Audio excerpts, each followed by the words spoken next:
Alors quelques paysages marocains, vous avez eu l'occasion un petit peu de les découvrir. La première spéciale annulée, tout le monde s'en souvient.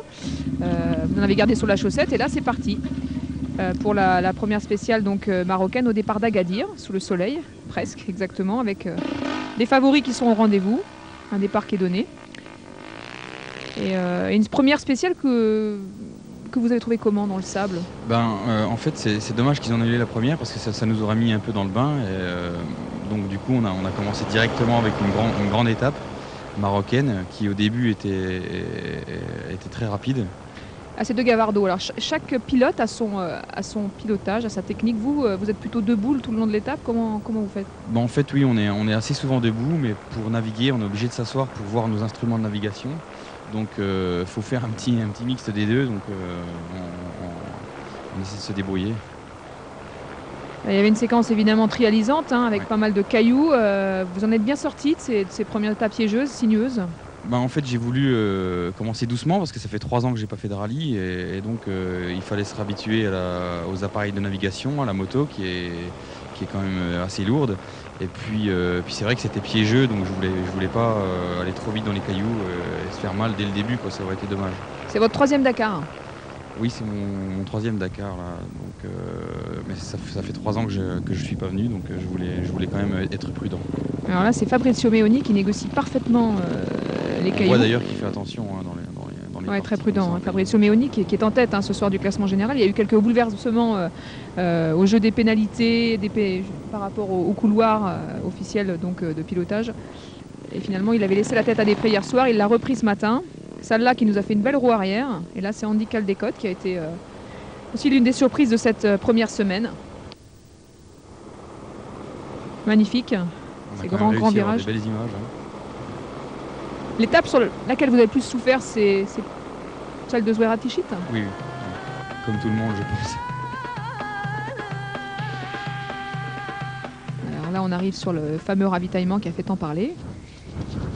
Fameuse étape où il fallait emporter un minimum d'essence. Oui, mais c'est vrai que on n'a pas été prévenu, mais moi je suis parti avec le plein au départ et ça s'est bien passé, quoi. Je pense qu'il fallait vraiment partir avec le plein. La moto, elle est partie plusieurs fois, bien sur la droite, bien sur la gauche. Bon, avec la vitesse, elle reste dans son sillage, mais dès qu'on lâche un peu, la moto part dans tous les sens. Ouais. Et c'est aussi impressionnant de temps en temps parce qu'elle vraiment elle glisse quoi, elle glisse sur le côté. Ah oui, là on surfait sur le sable. Bon, on la laisse partir et ça roule quoi, il n'y a pas de problème. Faut pas lâcher les gaz. Ouais, le pilotage sous cette tempête de sable, difficile, fatigant. Oui, puis on a eu des crampes au cou parce que le vent était tout le temps du même côté pendant 300 km, donc on résistait sur le vent et c'était assez difficile. Avant le grand rodéo dans les dunes, les premiers franchissements, on a vu Fabrizio Meoni qui a fait des pointes à 180 km/h sur les longs shots, c'est impressionnant ça. Vous êtes pris à combien maximum compteur? Moi j'ai un 450, donc elle est beaucoup moins puissante. Et dès que ça devient mou, le problème c'est que je vais plus trop vite, donc mais sur le shot elle va quand même très vite. Et dans les dunes, vous êtes ensablé un peu, vous êtes posé un peu comme tout le monde, vous avez galéré, il y a des endroits où vous avez plus dégusté que d'autres? Oui, dans les étapes comme hier, là où c'était très mou, j'ai bien souffert de la petite puissance de cette moto. Alors il y en a qui s'ensablent et puis il y a Meoni et Cox qui discutent tranquille. On a l'impression qu'ils se baladent, enfin ils sont quand même à 130 km/h, c'est impressionnant.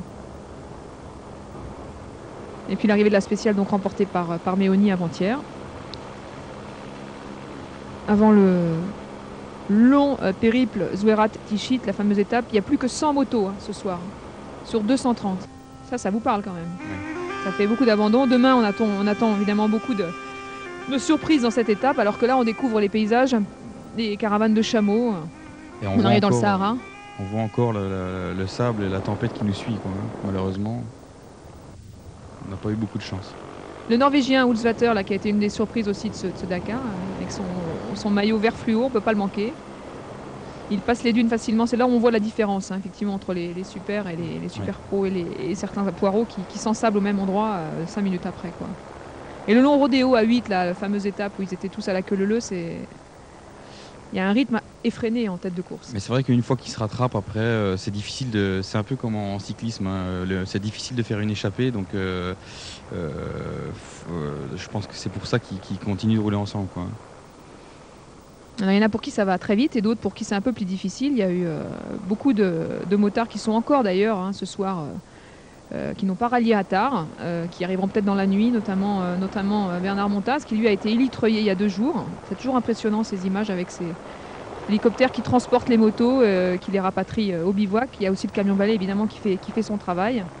Et là, c'est Frétinier. C'était impressionnant, il a remporté 3 étapes. David qui doit en reconnaître avec un 450 justement, qui arrive à rivaliser avec les premiers qui ont des motos plus puissantes. Et c'est vraiment extraordinaire ce qu'il arrive à faire, quoi.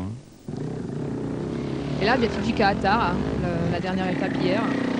Très caillouteuse, très jolie. C'est dommage qu'on a eu toujours cette tempête de sable parce que ça devait être vraiment magnifique. On a quand même réussi à voir 2-3 paysages somptueux, mais quel dommage. Cox, Esteve Pujol, Ulsvater, le Norvégien, et puis c'est Esteve Pujol qui va remporter cette spéciale hier. On voit là d'ailleurs que le sable était très très mou dans cette spéciale. Ouais, c'est toujours impressionnant. Les roues arrière. Voilà, celui qui remporte l'étape, c'est lui. Coma et Esteve Pujol juste après. Voilà la dernière longue ligne droite jusqu'à l'arrivée. Vous êtes reposé aujourd'hui, vous en avez profité? Oui, on était bien content d'avoir cette journée de repos. Et là c'est vous, alors on a retrouvé des images de vous, Pierre Quinonero, c'était au départ, c'était en Espagne. Et vous faites plaisir là, vous faites un peu le show, on vous voit debout. Hop là, pas mal. Et on va découvrir ensemble le classement général, vous le voyez, donc avec Méoni en tête, Cyril Després juste derrière en embuscade à 55 secondes, l'Espagnol Coma à 2 minutes 50, Cox, Esteve Pujol, et puis après on vous retrouve, on vous l'a dit, à la 27e place à 5h18. Bon. Mais bon, il y a quand même, je trouve que c'est très sympa parce qu'il y a encore 8 ou 9 pilotes devant qui peuvent encore gagner, et qui sont, je crois que le 8 ou 9e est à 13 minutes. Et finalement, sur un Dakar, c'est très peu, quoi. Donc là, on a une tripotée de vainqueurs qui se bagarrent les uns et les autres, quoi. C'est assez sympa.